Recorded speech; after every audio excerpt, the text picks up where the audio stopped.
how to get better 4G internet on your caravan or camper setup. Keep it simple, keep it real. Now the thing is, over the last weekend, I basically wanted to demonstrate the options that exists for a caravan user to get an antenna on a 4G connection to their actual caravan. The reality of the demonstration is I had a whole recording done at Rapid Bay, but as life would have it, I failed to have enough battery power in my microphone, so that all failed. So what I did at the end is basically just take photos, which I'll show as we go through this, and I'll just talk through the options and see if I can explain them bit by bit what's going on. First of all, there are two distinct ways that to me makes most sense to get a connection going. It's either having a Omni antenna or a directional antenna. So that's the only two ways to think about this. I generally tell people a directional antenna is better. The reason for that is directional antennas give you better performance in a specific direction, but it also has a disadvantage that it doesn't work that well in other directions. The other option is an Omni antenna. Now, omnidirectional means it basically works in all directions, which is awesome because you don't have to think about what you're doing. You just put it on your caravan or put it on a setup and away you go. It's there. You can use it for that. Now, the thing is, there's a lot of debate and online discussions where people would say, yeah, but this Omni is better, that Omni is better, and so forth. And it is true. You get better and you get weaker type of Omni antennas. But if you look at it, like this is now a pointing MIMO 3 series antenna like this, you need to make a choice. You can either say, well, okay, let's have a high gain antenna, we have a MIMO antenna, we have a compact antenna, we have, what else is there? The setup is easy, high performance antenna, but you need to pick a few and you need to say this one is what I want or that's what I want, but you can't going to get all of them, so you need to make a choice, and that's where the price you pay for performance is going to be paid somewhere else. In the photo that I'm going to put on the screen now, you'll see the setup that I have. So there's two things that I want to demonstrate: is the directional antenna or an Omni antenna, such as this one on the roof of my van in this case. I've had a lot of, let's put it, candid feedback or open feedback about my previous experiments, because I kind of love my aluminium house, or I like to take my modem, such as the Teltonica, and I put it in a nice aluminium box to basically shield the antennas. And many people would have told me, nah, that's just not going to work, because the thing is, I'm trying to break something that is not broken at home. So clearly in this case, what I do is I just go somewhere where we know the signal is bad, or the internet is bad, or the 4G connection is bad. We just demonstrate what can be done and hoping for the best. So that's what we basically did. I don't have a caravan anymore. That's another story for another day. But what I did is we went to Kennards, just rented a trailer. So I basically have a frame and I have the setup that I can demonstrate. Plus the roof of the van itself is obviously going to give us the rest of the flat surface that we need for another part of the test as well. I need to make it clear that I'm not talking about cell PHYs here. So there is another discussion, another debate about cell PHY versus modems. In this case, as a company as a whole, I guess we are really quite fond of data connections, so really getting clean internet connections. That's in this case, or specifically what we're going to look at. So for this video, I'm not going to talk about cell PHY versus modem, which one is better, in what case, that's not the point. All right, so I said two setups, Omni or directional.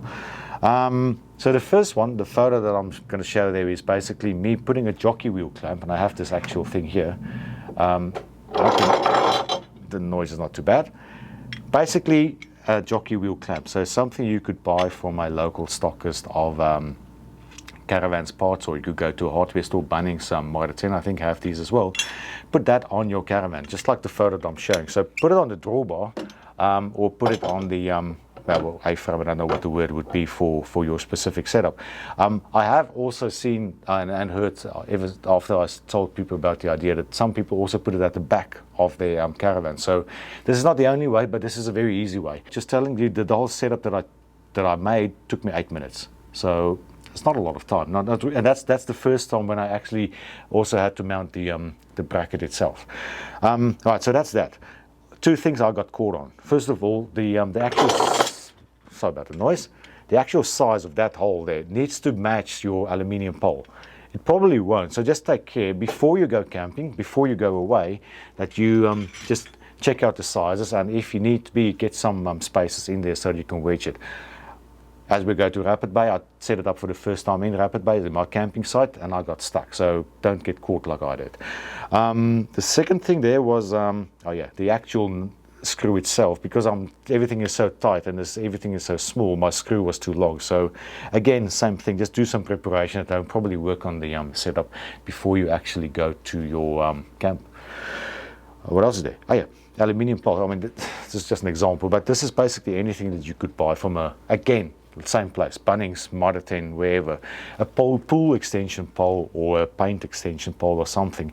The antennas that we're going to look here is specifically light enough that it doesn't really matter how high it goes, or how heavy it is. So just an aluminium pole, it's quite compact. Put it in the van when you finish, or take it out and just set it up. As I show in the photos there, it's fairly simple once you actually get going.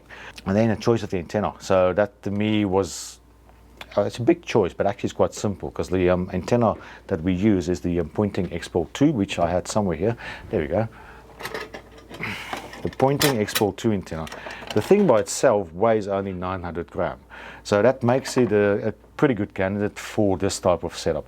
It comes with the brackets at the back. I get this question a lot, so I'm just throwing that in there again, that you get all the U-bolts and everything. So out of the box, this thing could be mounted to this pole, like that aluminium pole out there. So you don't need to do anything more than just that.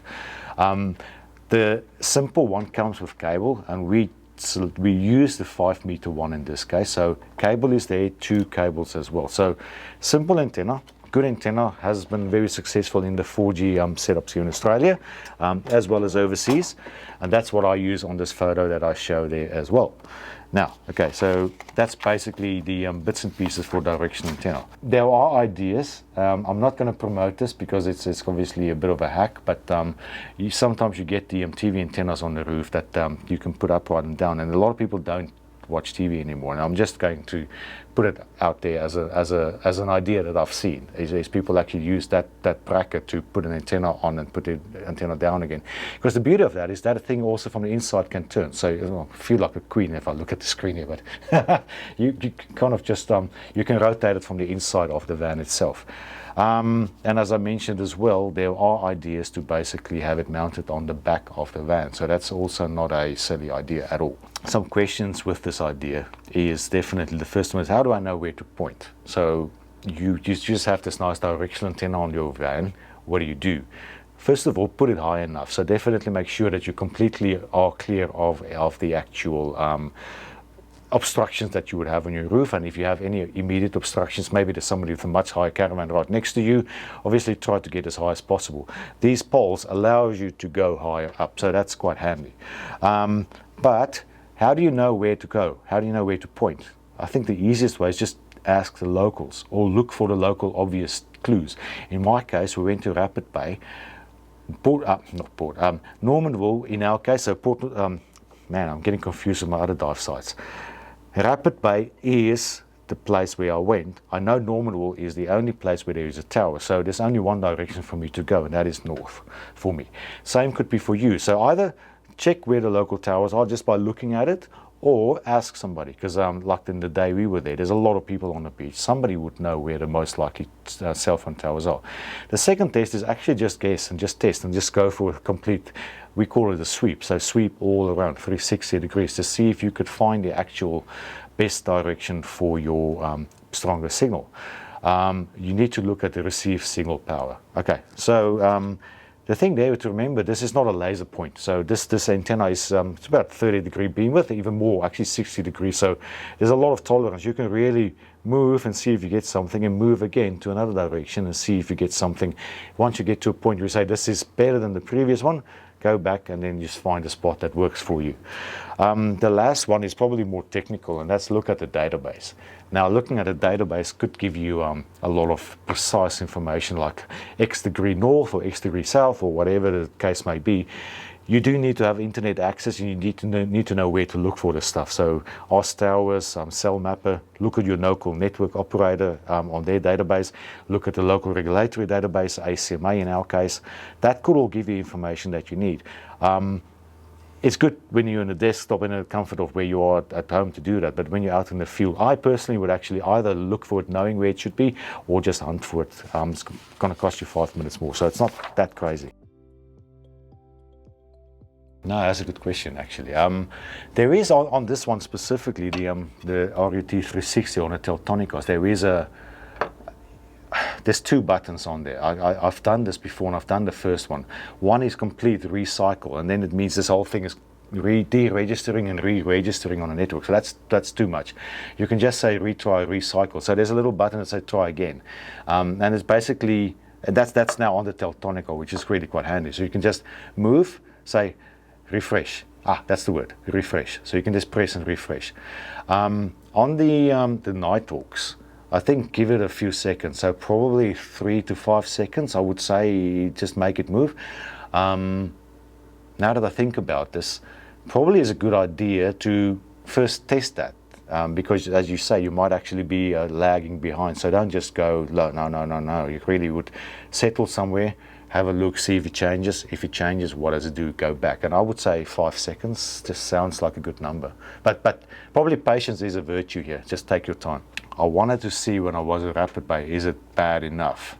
There's a screen. My phone was on SOS only, so for sure the Optus was pretty much, from my phone perspective, dead as a doornail. So it was a good test, but it was also risky, because by the time it's that bad, you're actually really already quite far away from anything that's reasonably sensible. So the first test was I just basically took the 360, put it in my van. Again, not doing the aluminium foil test that I would have done in the past.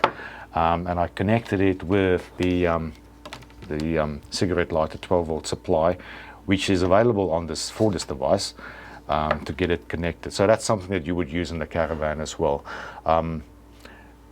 Remember that this kind of unit, the 360, is actually able to operate from 9 to 30 volts, so you can use it on quite a wide range of power supplies. Anyway, so I got this thing in the van, no aluminium box, no funny aluminium obstructions to make sure that it works, and I got a 3G connection, but it's pretty basic. I couldn't really do any browsing with that test either, so it was bad. I got a connection, better than my phone, but it was still not usable at all for anything like this, for instance, a proper Teams meeting. So the next step was really just to connect the those white cables into the modem itself. Now, on the Nighthawks, you would have special adapters. On the Teltonicos, you would just remove your 4G connections, which is one of the awesome features, artifacts of this type of modem. You have those 2 ports, you just straight plug the antenna into that. So there's nothing more to do. It's that antenna, it's this modem, and you see what you get. As you can see on the screenshot that I'm going to have there on the screen, got a connection, that's all working well, so kind of job done. You get an internet connection where otherwise my phone was on SOS. It definitely works, definitely shows that there is an opportunity here to make this work well. The directional antenna is, I guess, from that perspective, my favorite, but it's not always the most practical one.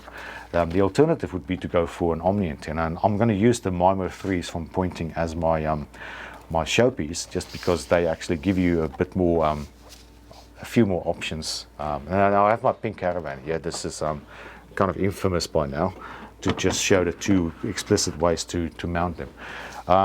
Now the first thing is you get a magnet mount, and I like the magnet mount because it kind of gives me complete freedom. So there are the magnets, they're mounted on there, and on this van that I have, you just plonk it on the roof and it stays there, and it's rock solid, so it doesn't go anywhere. What you do need to do, the 2-meter cable, which is 2-meter cables that come out of the antenna, it's always there, so it's not like you need to add a 2-meter cable, it's permanently available, would then run from the side. So you can put this on a surface just like I'm doing on the table here. Can you see that? Yes, you can. There you go, and the cable runs out. You need to find a way to get the cable into your van. Now I'm going to step back because I actually missed an important point on the directional antenna as well, which is exactly that. A key question is, how do you get the cable from that outside antenna, which is now on a pole, either on the front or the back, how do you get it into the van? And I think there's many ways. The simplest way that I could think of, which is something we apply in many other types of projects as well, is basically to use a what we call a bulkhead connector. So it's a connector or a connector style that can be mounted in, oh, there's a Caravan, mounted into the Caravan. So you have two connectors that would permanently be there, and you put an end cap on. So end cap would make it weatherproof, all good and well, all clear. And then you put on the antenna.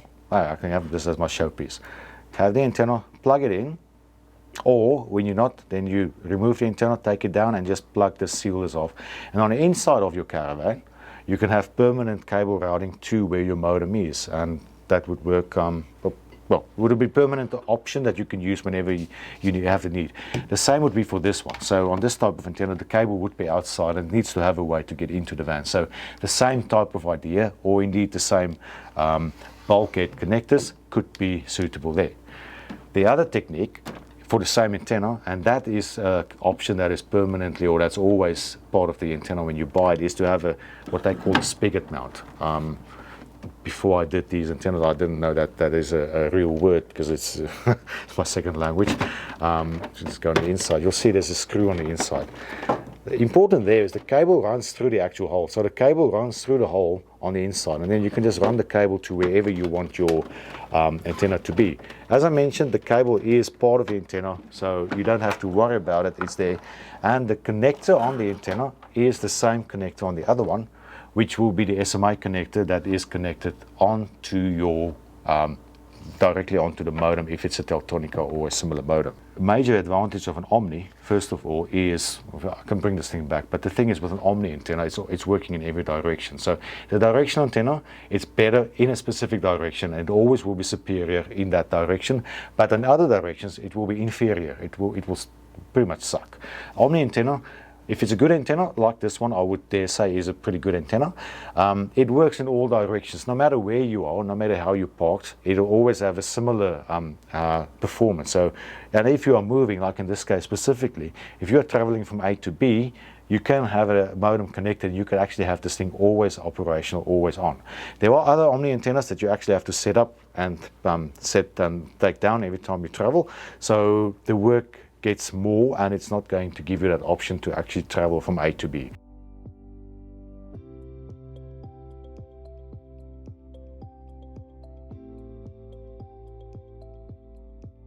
I guess the perfect answer would be you need to have an antenna for both options or scenarios. An Omni antenna is going to give you a more constant option that you could use, and you don't have to think about getting a connection every time, which is awesome. But the performance won't be as good, and specifically, I mean, my experience on Rapid Bay is probably a perfect example. To be brutally honest, I just noticed I could get 3G or a better 3D connection between nothing and having the Omni. When I switched over to the 4G antenna, with the directional antenna, I got a 4G connection. So if you are town to town, it may be that the Omni is good enough, but you have to expect that there might be places where you won't have a connection. And if you're one of those people that really need as much connectivity as possible, the directional antenna would be a better option. It actually only takes you 5 to 10 minutes. As I said, it took me 8 minutes because I recorded it, which I can't show because the sound is awful, but it took me 8 minutes looking at the timeline from clamping the thing to getting it up there. So I would say 8 minutes if you don't know where the tower is. So I think it's not too bad. I think that's a fair assumption for sure. I think about now my experience. I'm just shooting from the hip here, but Uluru, you kind of go to the Uluru and the Olgas and everywhere, Katachuta.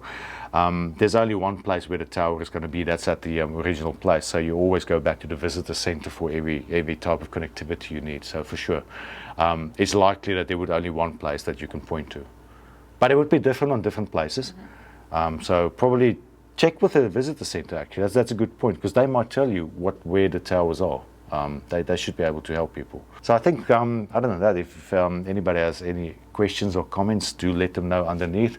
We'll add some links on the stuff that I mentioned, like the ACMA database, and maybe also links to the two websites, OzTower and cellmapper.net, which we use. Other than that, if you have any questions, let us know, and maybe even let us know how this style of interview style video would work. So thanks for watching. See you again. Cheers. Bye-bye.